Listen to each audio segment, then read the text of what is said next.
পর্দা করা।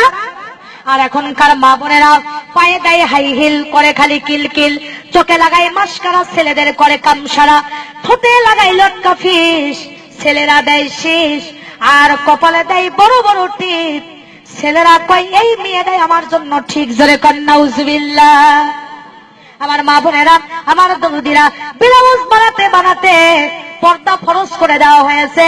আর আমার মায়ের জাতিরা শহরে থাকেন, মন খারাপ করবেন না, ব্লাউজ বানাতে বানাতে পুরুষের স্যান্ডো গেঞ্জি ফেল করে দিয়েছেন। এত খাটো ডানার ব্লাউজ, শর্ট কামিজ ব্যবহার করেন, বিউটি পার্লারে যা ভুরু তোলেন, ঠোঁট কালার করেন। মাদান্ডে খোদার কসম করে বলে আপনি দাউস হবেন কিয়ামতের দিন। একটা বেপর্দা মহিলা দাউস হয়ে যাবে। এই দাউস আল্লাহর জান্নাতে যাওয়া তো দূরের কথা, জান্নাতের বাসনাও তার নাকে পাবে না। টাকা পয়সা আলা হয়ে তোমার কোনো দাম নাই। আমার মা বোনেরা, পায়জামা গুলো দেখেন, স্কিন পায়জামা পরে যা দেখতে তল্লাবাসের মতো পাদা শিকল লাগে, মাথার চুল কাটে বানরের লেজের মতো করে দেয়। ধরে বলেন ঠিক না ঠিক?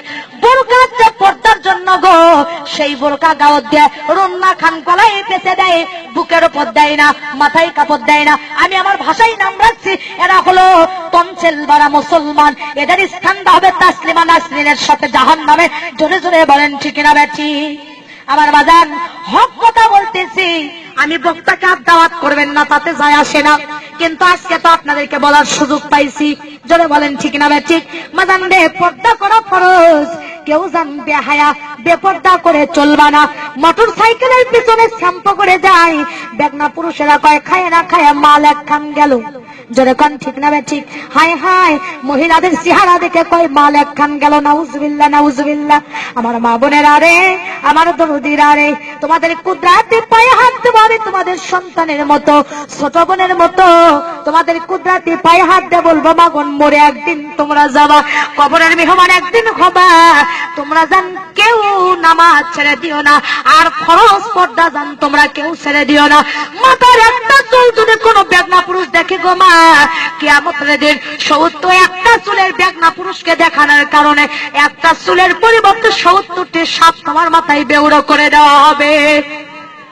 মা বোনেরা আমার, খবরদার খবরদার, তোমরা কেউ বেপর্দা করে চলো না।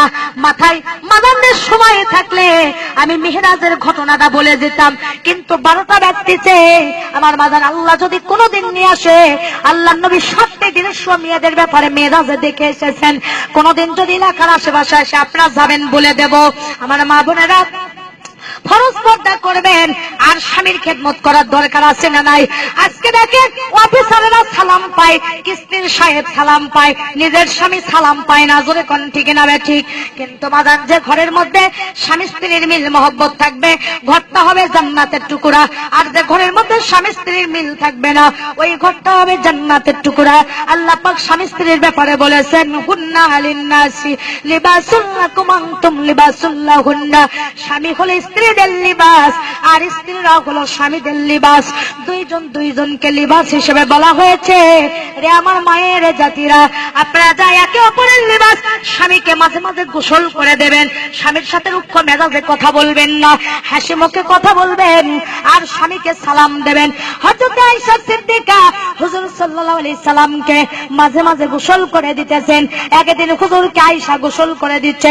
হুজুরের খুশির জবা লেগে আম্মা আয়েশার বুড়ো লোকের আঙ্গুল ফেটে গেছে। হুজুরের গায়ের সাথে পানি ঢালছে, রক্তের বন্যা বয়ে যাচ্ছে। আর নবীজি আমার ঝাঁপে দাঁড়াছে, দাঁড়িয়ে বলে, ও আয়েশা, তোমার পানি যে ঢালি তো রক্ত কিসের বন্যা বয়ে যায়? আয়েশা বলছি, ইয়া রাসূলুল্লাহ, আপনার গায়ে যখন পানি ঢালে আপনি যে খুশিতে বসে আছেন, আপনার খেদমত করতে যাইয়া ওই খুশির জাবা লেগে আমার বুড়ো লোকের আঙ্গুল ফেটে গেছে। নবী বলে, আয়েশা, তুমি একবার আহাউ হু করনি কেন? তোমার কি কষ্ট হয়নি? আয়েশা বলছে, ইয়া রাসূলুল্লাহ, আপনি তো আমার একদিকে স্বামী, একদিকে আল্লাহর নবী, আপনার খেদমত করবে যাইয়া আমার কলিজাও যদি ফেটে যেত, আল্লাহ রাসূলকে খুশি থেকে উঠে দাঁড়ানোর কথা বলতাম না। মা বোনেরা, আল্লাহ নবীর 11 জন স্ত্রী ছিল, এক এক স্ত্রীর এক একটা গুণ আছে।